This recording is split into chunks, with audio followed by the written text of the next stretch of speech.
بسم اللہ الرحمن الرحیم۔ ایک بڑا اہم واقعہ ہے جو میں آپ کے ساتھ شیئر کرنا چاہ رہا ہوں۔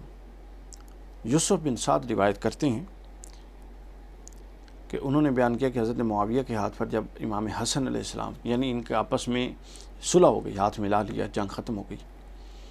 یہ حدیث پاک ہے، یہ روایت جو ہے یہ ترمذی میں ہے، کتاب تفسیر القرآن میں، سورۃ القدر اس کی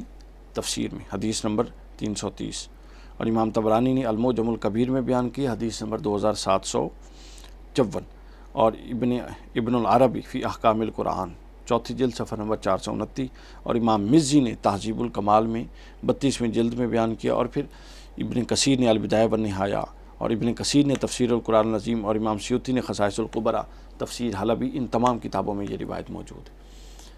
حضرت معاویہ نے جب امام حسن کے ساتھ صلح ہو گئی ان کی، تو امام حسن کے ساتھ اب صلح کا قصہ ایک طویل ہے، اس طرف نہیں جاتے، لیکن مسلمان جو تھے پہلے انہی کی وجہ سے امام حسن اسٹیٹس میں آئے، اس کے بعد انہوں نے امام حسن کو طعن کرنا شروع کر دیا اہل سنت کی کتابوں میں، اور امام حسن کو آر المسلمین جیسا بے ادبی والا جملہ بولتے تھے کہ اے مسلمانوں کے لیے باعث شرم شخص، یا اے مسلمانوں کا منہ کالا کرنے والے، امام حسن کو کہا کرتے تھے۔ تو انہیں امام حسن کو کہتے تو انہیں مسلمانوں کا منہ کالا کر دیا۔ تو امام حسن کا حلم دیکھیے، امام حسن فرماتے ہیں کہ اللہ تم پر رحم کرے، زیادہ غصہ نہ کھاؤ، یہ جو میں نے کیا ہے یہ ہونا طے پا چکا تھا۔ اب دو آپشن تھی، ایک آپشن یہ تھی کہ میں پھر پیچھے کی طرح پہلے جس طرح میرے والد صاحب کے ساتھ یہ لڑتے رہے، چونکہ جب تک حکومت نہیں ملنی انہوں نے تو لڑنا تھا، قتل عثمان اور قصاص عثمان کی آڑ میں، اور یہ کوئی نہیں پوچھتا کہ جب حکومت حضرت معاویہ کے پاس آ گئی تو حضرت عثمان کے قاتلین کہاں تھے، کس نے لٹکائے،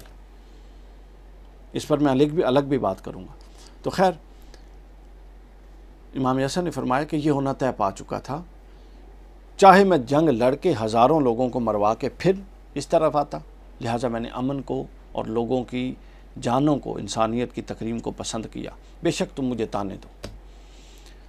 فرماتے ہیں امام حسن اب کہہ رہے ہیں خود اپنے نانا کے بارے میں کہ حضور علیہ الصلوۃ والسلام کو بنو امیہ ممبروں پر دکھائے گئے، عالم منام میں، خواب میں بنو امیہ ممبروں پر دکھائے گئے، اور آپ صلی اللہ علیہ وسلم نے ان کو ممبروں پر دیکھا اور کراہت کی سخت ناپسند کیا، سخت ناپسند کیا، آپ کے قلب اطہر پر ملال گزرا۔ پتہ نہیں یہ کہاں سے اہل سنت بریلوی اور دیوبندی اور جناب مسلمان آ گئے ہیں، جس بھی فرقے سے تعلق ہے، جو بنو امیہ کا دفاع کرتے ہیں۔ یہ ترمذی کی حدیث، حضور نے جب ان کو ممبروں پر دیکھا تو حضور کا چہرے پر، حضور علیہ الصلوۃ والسلام کو یہ ناپسند ہوئے، اس حد تک ناگوار گزرے کہ اللہ تعالیٰ نے سورہ کوثر نازل کر کے حضور کی ناگواری کو دور کیا اور فرمایا انا اعطیناک الکوثر، اے محمد صلی اللہ علیہ وسلم ہم آپ کو کوثر یعنی کثرت عطا کریں گے، جنت کی نہر بھی اس سے مراد ہے۔ اور پھر اللہ تعالیٰ نے سورۃ القدر اس تناظر میں نازل کی، انا انزلناہ فی لیلۃ القدر وما ادراک ما لیلۃ القدر لیلۃ القدر خیر من الف شہر۔ حضور علیہ السلام کو دکھایا گیا کہ وہ ممبروں پر ہیں اور ان کی حکومت کم و بیش 1000 مہینے کی ہے، 84-85 سال 90 سال کے قریب رہی۔ تو فرمایا کہ اے محمد صلی اللہ علیہ وسلم آپ کے بعد بنو امیہ بادشاہ ہوں گے، اور وہ تقریباً اتنی عرصہ رہیں گے۔ تو حضور کے قلب اطہر پر جب ملال ہوا تو سورۃ القدر نازل کر کے بتایا کہ ان کے ان 1000 مہینوں یا 84 سالوں یا کم و بیش 90 سالوں کی طرف آپ توجہ کر کے ملال مت ہوئیے، میں آپ کی امت کو ایک رات ایسی دوں گا جو بنو امیہ کے 1000 مہینوں سے بہتر ہوگی، اور وہ لیلۃ القدر دے دی۔ قاسم فرماتے ہیں کہ جب ہم نے، جو اس حدیث کے راوی ہیں، وہ فرماتے ہیں کہ جب ہم نے حساب کیا تو پورے 1000 مہینے بنتے تھے، اس سے ایک دن نہ زائد تھا نہ کم تھا۔ جو بنو امیہ کی حکومت تھی، یہ ریلیونس تھا بنو امیہ کی حکومت کا سورۃ القدر کے ساتھ۔ آپ اندازہ کر لیجئے، یعنی ان کا آنا حضور علیہ السلام کو اتنا ناگوار گزرا کہ اللہ نے حضور کی تسلی کے لیے پوری سورت نازل کر دی، اور بیان کرنے والا کون؟ امام حسن ہے۔ اب عاشق رسول جو جناب حضور علیہ السلام کے منہ مبارک کی زیارت کے پیچھے جان دیتے پھر رہے ہیں، ان کے لیے حضور کے قلب اطہر کی کیفیات کی کوئی حیثیت نہیں۔ حضور گزر رہے تھے تو امام حسین کے رونے کی آواز آئی، تو حضور نے حضرت فاطمہ سے کہا کہ خبردار اس کو رونے مت دیا کرو، اس کا رونا مجھے تکلیف دیتا ہے۔ اور جب حسین کے ساتھ بے بسی اور ظلم اور زیادتی کے ساتھ کربلا میں کیا ہوا، تو یہ لوگ جسٹی اپنا اجتہادی خطا اور اپنا کف لسان اور یہ چیزیں بناتے ہیں، رسول اللہ کی بارگاہ میں یہ پیش کریں گے کہ جب آپ کے بچوں کو تڑپایا جا رہا تھا اور ذبح کیا جا رہا تھا، اس وقت ہم بیٹھ کے یہ اصطلاحات وضع کر رہے تھے،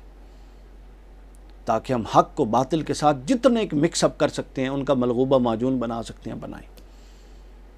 ضروری نہیں ہے کہ ہر چیز یہ جاہلوں کا کام ہوتا ہے کہ فوراً لان تان شروع کر دیں۔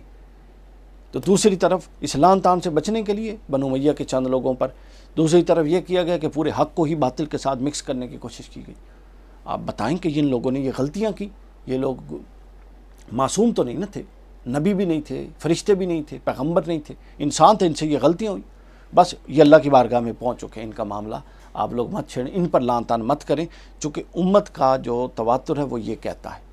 اور اجماع امت کا یہ کہتا ہے۔ باقی آپ اس کام میں لوگوں کو بچانے کے لیے آپ نے پورا کا پورا دین بدل کے رکھ دیا، یہ ظلم کیا۔ کربلا کا ظلم جو تھا نا وہ تھوڑا تھا، کربلا کے بعد جو آج تک ہوتا آ رہا ہے وہ زیادہ ظلم ہے۔